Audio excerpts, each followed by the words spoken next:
So let's talk about God and critters that commit suicide. This isn't a theological dissertation.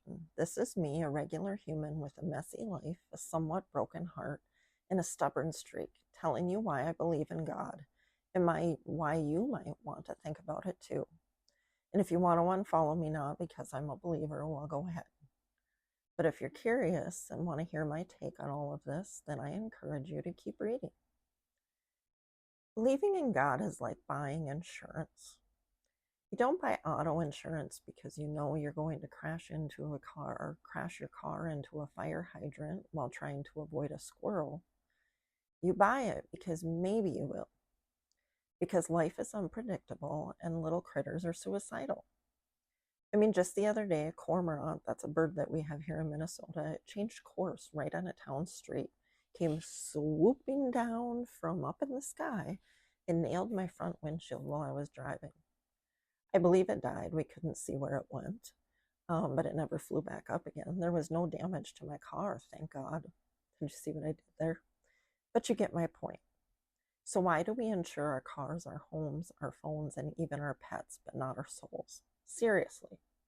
You'll pay $19.99 a month to make sure your iPhone screen gets replaced when you inevitably drop it in the toilet, but you won't spend 5 minutes thinking about what happens after you die.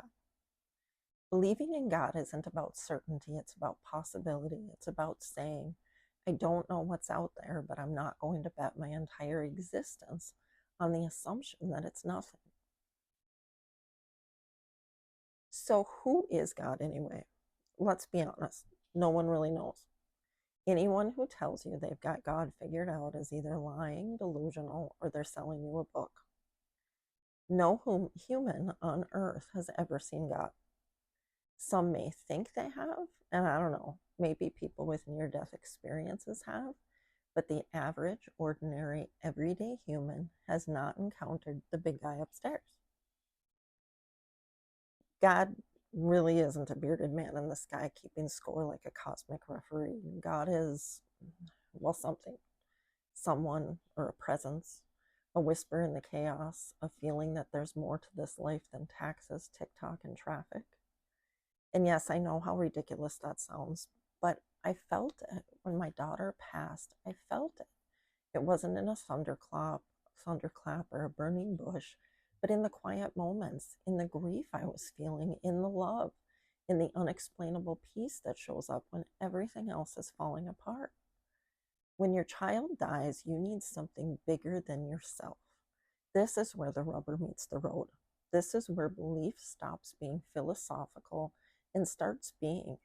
Because if there's no God, then my child, Leisha, the girl that was larger than life, played an awesome game of volleyball, laughed louder than anyone should with her friends at 4:30 a.m., and creeped into the kitchen at 2 in the morning thinking no one would hear her making key lime pie with her best friend and her brother, is just gone.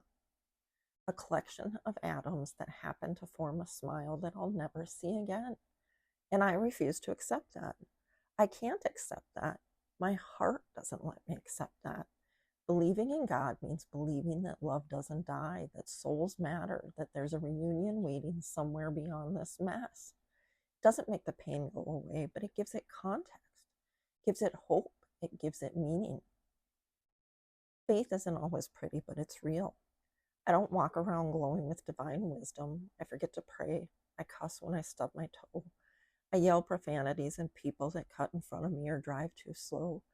I've even asked God some very impolite and very strange questions, but I still believe because faith isn't about perfection.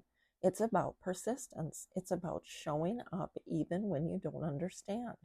It's about saying, I don't know what's going on, but I trust that someone, capital S, does. If I go to a funeral and there's an open casket, I purposefully walk up to the casket because I want to feel for myself if that person who once lived inside that shell of a body is gone.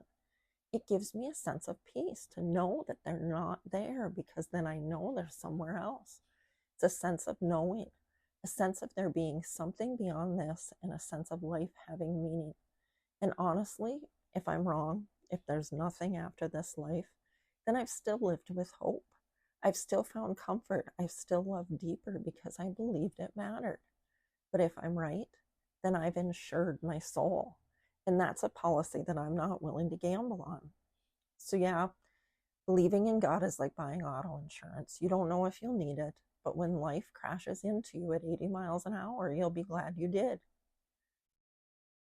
And if you're grieving, broken, or just plain tired, maybe give God a chance, not because you have all the answers, but because you're brave enough to ask the questions. So do this with me right now. Inhale, exhale, repeat. Now go hug someone, or your dog, or your cat, or your coffee mug, or your bottle of wine. I don't judge. Maybe whisper a little prayer because you never know who's listening. See you next time.